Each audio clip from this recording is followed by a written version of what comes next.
Hove, and we've got the 8:34 race coming up shortly, which is a very significant race for Pat, because it's your next best, which we'll talk about in a second, won't we? Mar Reed's Dandy. Yes. I've always been a big fan of this. When he had a decent Irish card, he came over, won on his debut for Derek Knight, and I thought this is a dog to follow. But he's run with limited success since, really, and in truth, he's been very disappointing. He seems to find ways to lose races rather than ways to win races. But I thought he ran well enough last week in a good time, 29.80. I think the pace of the race will be Trap 3 Swords Messi, provided he leads. He ran in a sprint last week. Well, I mean, I'm taking on, because I've next bested Swords Messi, who you know, for me, looks a more logical selection, i.e. a bit easy to find, let's put it that way. But I'm often dubious when they drop down in trip and run in a sprint. And then go back up bumped to 5 and bashed about, and now they move back up. So I'm thinking he's going to have a big lead. I respect 5 Park West Leah. He ran well at Romford, but to me, Mairead's Dandy is a classy dog. But this is it. I think I've fancied this dog just about every race he's had. So the honeymoon's over. The engagement ring's going in the bin tonight if he doesn't win. So that's it. Tonight is tonight. I must just say, actually, Jason, who we thought he won on his roulette. We thought he was putting all his money on the 6. Yeah. He says, no, it's this Trap 6. Oh, good. My silly girlfriend, says Jason, has picked this one out. Let's hope she's lucky. Oh, she'll be delighted by that, won't she, Jason? So good luck to Jason, and he's not so silly girlfriend if she gets it right. Anyway, with Mar Reed's Stand in the 8:34, 5 to 4 the 3, 7 to 4 the 6 is how they've gone up though. Yeah, I'm good. For my sins, I'm going with you, Pat. I did, it looks a match, and like Darryl has said, in 3 leads, it looks he's easy to find in that sense, but. I thought 6 ran quite well last time in A1 grade, and 5's been, as you say, 5's been running well, but it's been away at Romford. Isn't a prolific winner at Hove at all, Park West Leah, which is probably why they run the dog at Romford, where he is quite a useful sort. So you could see Stripes going round, relatively handy here, and if he does, then he's a big player. Loads of emails, things we've been talking about early on. Kev's been on in Ipswich. He was talking about pricing up. He says, with regards to that discussion, he says, I'd venture to suggest that a bookmaker's whole life is about getting prices correct. It's their profession and their livelihoods depend on it. So when a punter like Phil thinks he's found a standout price, it's probably for a good reason. I wonder who makes a profit at the end of the year, the bookmaker or the punter. I think we all know what the answer is there. I'm not going to surprise you with that one, Kev. And Darren Johnson, picking up on something we said earlier, he said, evening guys, can't imagine why anyone would have a phobia of blue dogs. No, exactly. Not for Darren, of not course. Now, anyway. Not now. But it used to be the old wives' tale, didn't they? Oh, don't buy that one. He's a blue dog. Exactly. So, and anyone that wasn't watching, of course, Darren brought a particular blue dog in here a couple of weeks ago. A certain kind of red. Yeah, what a treat that was for everybody here that night. It literally blew Aaron away.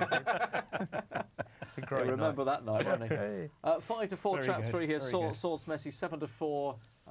Murray's Dandy. Mark's on the 3 here. He thinks odds against is a gift. Early pace should lead. Abba Dabo says, I'm in a syndicate with Jim Daly. Good crowd.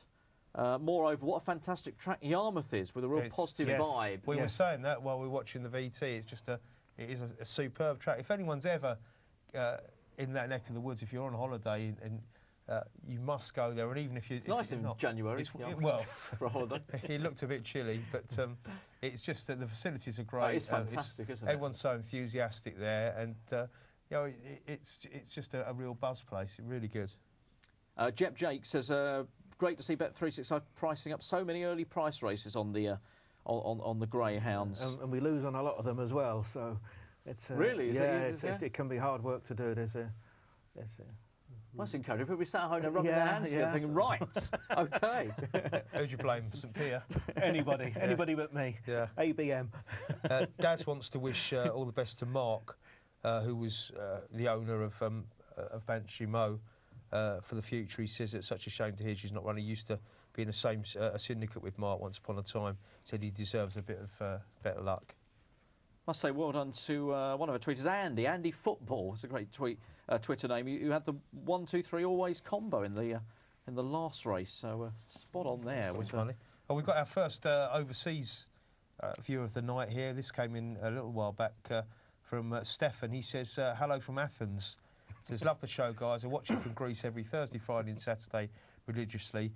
He had a bit of a huge stack, he says, on Droopy's Felton and May Reed Standy in the 8.18 and 8.34, so he's got one running for him still. He says, oh, he wants to advise the gentleman in the middle of the panel, that's yourself, Pat. Yes. He said, I'd hardly call bookmakers or betting agencies poor souls, as you stated. He said, it sounds like you're rubbing it in. He said, keep up the extraordinary work. Well, nice to hear he's a Mairead Standy fan as well. Yeah. A lot of love for this dog, and hopefully the Trap 6 bias, if there is one, that's going to work in his favour as well. Nothing between them. I was just looking at the Betfair prices there. Nothing between them. But this is it now. Honeymoon will be over if this one. Yeah. I can't keep tipping this dog. This is from me, isn't it? The odds. There's the signal then. Flag's been waved. Hare's on its way round for the one of the triplicated Gala Coral Standard races. 3 the favourite, 6 second in. Away we go. Well, 6 has popped out tonight to May Reed Standy on the outside.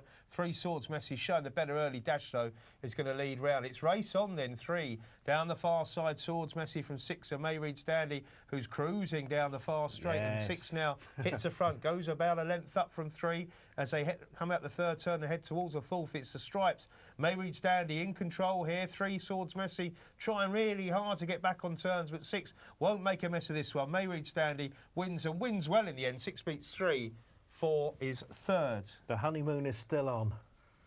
Well, it's a good performance and help, you have to say, by a terrific start because... Yeah, completely out of character. I mean, I don't know why he doesn't produce that time and time again. Perhaps he will now. He's got the But I mean, his swing of it. brother's very good. Tyra Sugar Ray, he's a top dog in Ireland, loads of pace. This dog never seems to show it. They ran him over 6.95 and he just laboured from start to finish. I don't know. Can't really blame any going bias because he's right on top of the 3 there very early on. And he's always going to win from here on in, isn't he? So I'll have to keep following him now. Yeah, well done to whose girlfriend was it? Jason's girlfriend, who picked a good selection there. Well, maybe they'll be getting married as well now. I think she may be having words after what he was saying earlier. But yeah, you very much turned me over there with Swords Messi. He's run okay, did what we thought he'd do. He showed a bit of early, but of course he was never going to be a match for the 6 dog, given that he broke so well this evening. He pulls further away. 6-3-4 it was, if you've played your combinations at Hove. Right, time for us to take a short break. We're going to go to Dave Walton, aren't we? Just ahead of that break with some more chat on the horse racing. 3:30, the net